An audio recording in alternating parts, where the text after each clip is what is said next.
प्रतियोगी परीक्षाओं की तैयारी करने वाले सभी संघर्षशील साथियों का तहे दिल से स्वागत है।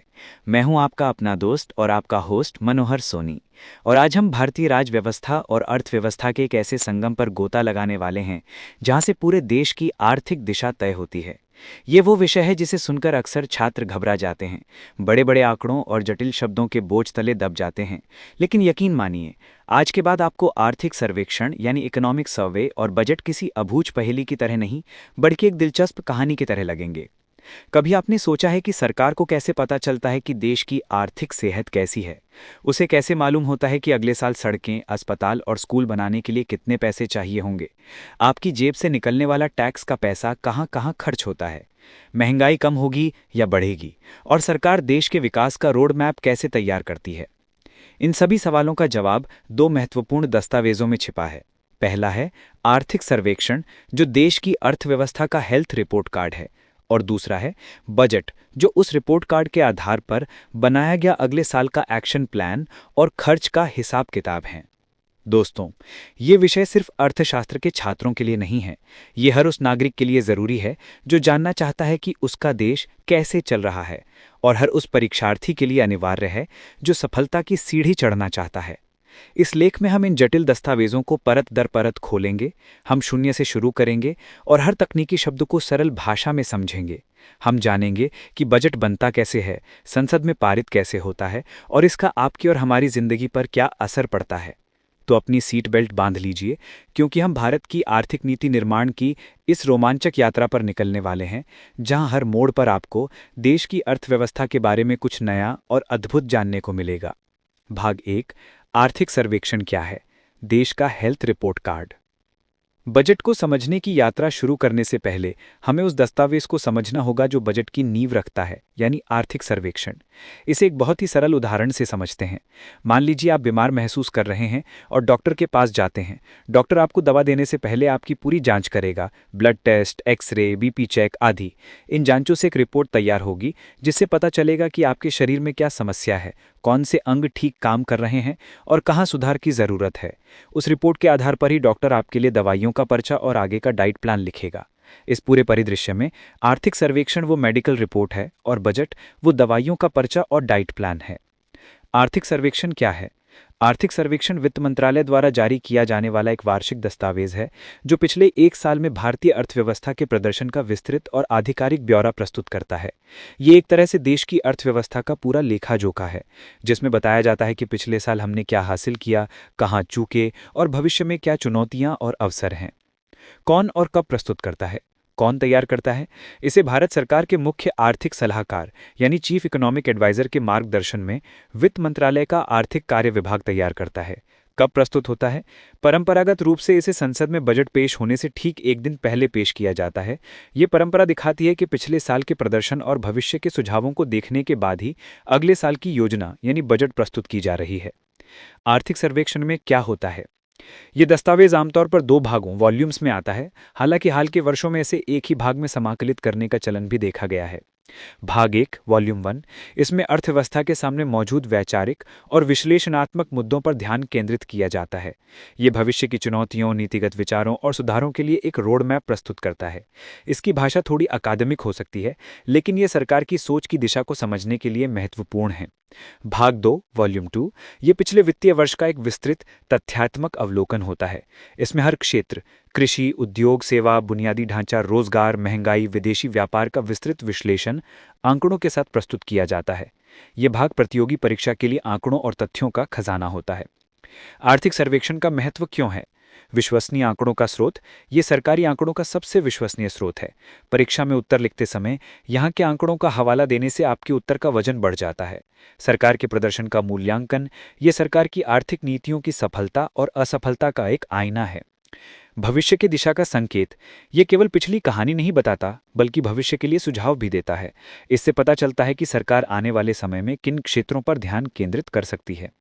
नीतिगत बहस को जन्म देना। सर्वेक्षण में दिए गए सुझाव और विश्लेषण देश में आर्थिक मुद्दों पर एक स्वस्थ बहस को जन्म देते हैं। ये ध्यान रखना महत्वपूर्ण है कि सर्वेक्षण की सिफारिशें सरकार के लिए बाध्यकारी नहीं होती हैं, ये केवल सुझाव होते हैं। प्रतियोगी परीक्षा के छात्र के लिए सर्वेक्षण बाइबल की तरह है।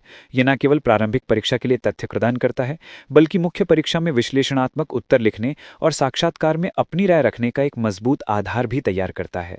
भाग 2, बजट यानी बजट क्या है, सरकार का लेखा जोखा और भविष्य की योजना।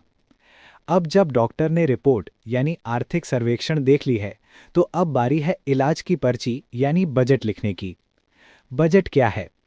बहुत ही सरल शब्दों में बजट अगले वित्तीय वर्ष यानी 1 अप्रैल से 31 मार्च के लिए सरकार की अनुमानित आय यानी आमदनी और अनुमानित व्यय यानी खर्च का एक विस्तृत विवरण है।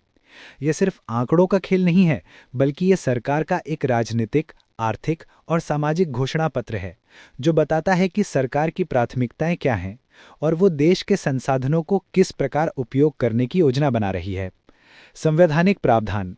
एक दिलचस्प तथ्य यह है कि भारत के संविधान में बजट शब्द का कहीं भी उल्लेख नहीं है। संविधान के अनुच्छेद 112 में इसे वार्षिक वित्तीय विवरण यानी एनुअल फाइनेंशियल स्टेटमेंट कहा गया है। ये एक महत्वपूर्ण तथ्य है जो अक्सर परीक्षाओं में पूछा जाता है। अनुच्छेद 112 के अनुसार राष्ट्रपति का ये कर्तव्य है कि वो प्रत्येक वित्तीय वर्ष के संबंध में संसद के दोनों सदनों के समक्ष भारत सरकार की उस वर्ष के लिए अनुमानित प्राप्तियां और व्यय का विवरण रखवाएं। बजट के मुख्य घटक। किसी भी घर के बजट की तरह सरकार के बजट के भी दो मुख्य हिस्से होते हैं, प्राप्तियां यानी पैसा कहां से आएगा और व्यय यानी पैसा कहाँ जाएगा। 1. प्राप्तियां या रिसीट्स। सरकार की प्राप्तियों को दो मुख्य भागों में बांटा जाता है। ए. राजस्व प्राप्तियां यानी रेवेन्यू रिसीट्स। ये सरकार की वे प्राप्तियां होती हैं जिनसे ना तो सरकार की कोई देनदारी यानी लायबिलिटी बनती है और ना ही सरकार की कोई संपत्ति यानी एसेट कम होती है। ये सरकार की नियमित और आवर्ती आय है। कर राजस्व यानी टैक्स रेवेन्यू। ये सरकार की आय का सबसे बड़ा स्रोत है। प्रत्यक्ष कर यानी डायरेक्ट टैक्स। ये वो कर है जो उसी व्यक्ति द्वारा चुकाया जाता है जिस पर यह लगाया जाता है। इसका भार किसी और पर हस्तांतरित नहीं किया जा सकता। उदाहरण आयकर यानी इनकम टैक्स, निगम कर यानी कॉर्पोरेट टैक्स। अप्रत्यक्ष कर यानी इनडायरेक्ट टैक्स। ये वो कर है जो लगाया किसी और पर जाता है लेकिन उसका भुगतान कोई और करता है। इसका भार हस्तांतरित किया जा सकता है। उदाहरण वस्तु एवं सेवा कर यानी जीएसटी, सीमा शुल्क यानी कस्टम्स ड्यूटी, उत्पाद शुल्क यानी एक्साइज ड्यूटी। गैर कर राजस्व यानी नॉन टैक्स रेवेन्यू। ये करों के अलावा अन्य स्रोतों से होने वाली आय है। उदाहरण सरकारी कंपनियों से मिलने वाला लाभ और लाभांश यानी profits and dividends from PSUs, सरकार द्वारा दिए गए ऋण पर मिलने वाला ब्याज यानी इंटरेस्ट रिसीट्स, सरकारी सेवाओं के लिए ली जाने वाली फीस और जुर्माना। बी. पूंजीगत प्राप्तियां यानी कैपिटल रिसीट्स। ये सरकार की वे प्राप्तियां होती हैं जिनसे या तो सरकार की देनदारी यानी लायबिलिटी बनती है या सरकार की संपत्ति यानी एसेट कम होती है। ये आमतौर पर अनियमित होती हैं। ऋण लेना यानी बोरोइंग्स। सरकार अपनी ज़रूरतें पूरी करने के लिए बाजार से, रिजर्व बैंक से या विदेशों से जो पैसा उधार लेती है, ये सबसे बड़ा हिस्सा है और ये देनदारी पैदा करता है। ऋणों की वसूली यानी रिकवरी ऑफ लोन्स। केंद्र सरकार ने राज्य सरकारों या अन्य संस्थाओं को जो ऋण दिया है उसकी वसूली से प्राप्त धन। इससे सरकार की वित्तीय संपत्ति कम हो जाती है। विनिवेश यानी डिसइन्वेस्टमेंट।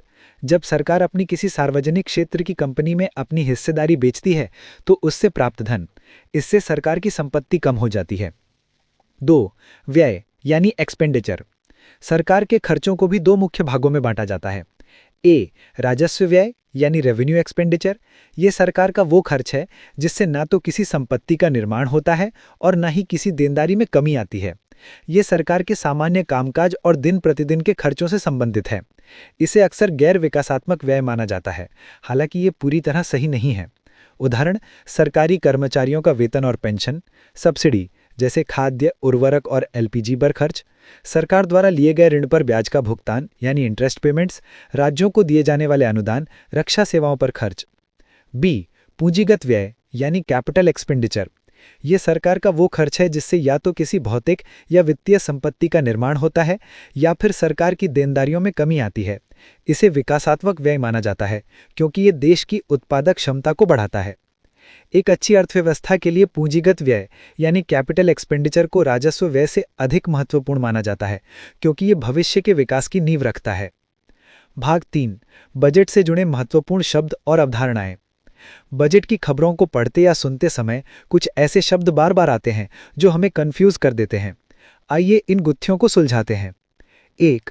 बजट घाटा यानी बजटी डेफिसिट्स। जब सरकार का कुल व्यय उसकी कुल प्राप्तियों से अधिक हो जाता है तो उसे घाटा कहते हैं।